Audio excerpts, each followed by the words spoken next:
ममता बनर्जी की राजनीति के बाद अब आपको देश की एक और पार्टी की मुखिया महबूबा मुफ्ती की राजनीति के बारे में बताते हैं, जो अलगाववादियों और आतंकवादियों का बचाव करने से भी पीछे नहीं हटती। कुछ दिनों पहले मोस्ट वांटेड आतंकवादी सलाउद्दीन पर कश्मीर के शिक्षकों और स्वास्थ्य कर्मचारियों को आतंकी बनाने का आरोप लगा था। सलाउद्दीन के 2 बेटों को जम्मू कश्मीर प्रशासन ने सरकारी नौकरी से बर्खास्त कर दिया था। सलाउद्दीन के बेटों की बर्खास्तगी के पर पीडीपी चीफ महबूबा मुफ्ती ने ऐतराज भी जताया था। महबूबा ने कहा था कि पिता के कर्मों के लिए बेटों को जिम्मेदार नहीं ठहराया जा सकता और जिन्हें बर्खास्त किया गया उनके खिलाफ कोई सबूत नहीं थे। मगर अब कश्मीर के सरकारी महकमों में शामिल आतंक के तमाम मोहरों की हकीकत खुलकर सामने आ रही है। जम्मू कश्मीर प्रशासन ने जिन शिक्षकों को बर्खास्त किया था वो कश्मीर के बच्चों को आतंकवाद और कट्टरपंथ की पढ़ाई पढ़ा रहे थे और करीब 1 दर्जन बच्चों को टेरर कैंप में ज्वाइन भी करवा चुके थे। श्रीनगर की सड़कों पर पत्थरबाजी करते बच्चों की ये तस्वीरें पुरानी हो चुकी हैं।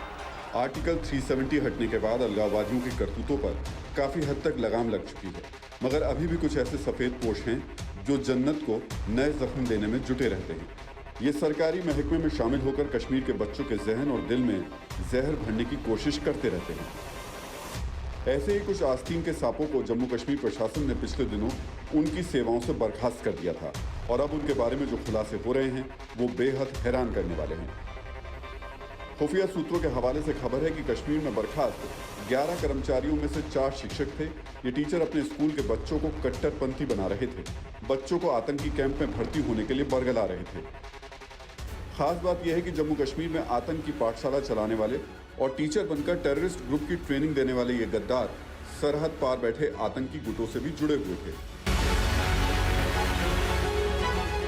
खुफिया एजेंसियों के मुताबिक अनंतनाग में शिक्षक रहे नासिर अहमद का रिश्ता हिजबुल मुजाहिदीन और जमात इस्लामी से था, जबकि लेक्चरर मोहम्मद जब्बार को जमात इस्लामी में छोटा गिलानी भी कहा जाता था। इनके अलावा 2 महिलाएं भी देश विरोधी गतिविधियों में शामिल थीं। ये सभी मिलकर जम्मू कश्मीर में अलगाववाद का प्रचार कर रहे थे। दावा किया जा रहा है कि नासिर अहमद का हिजबुल मुजाहिदीन के मोस्ट वांटेड आतंकी सैयद सलाहुद्दीन के साथ गहरे संबंध हैं। यहाँ तक कि पाकिस्तान में पढ़ रहे निसार के बेटे का खर्च भी सलाहुद्दीन उठा रहा था, जिसकी एवज में वो कश्मीर के बच्चों का ब्रेन वॉश कर रहा था और अब तक 1 दर्जन से ज्यादा बच्चों को आतंक के दलदल में धकेल चुका था। अड़ी सोमवार से शुक्रवार शाम 6 बजे सिर्फ TV9 भारतवर्ष पर।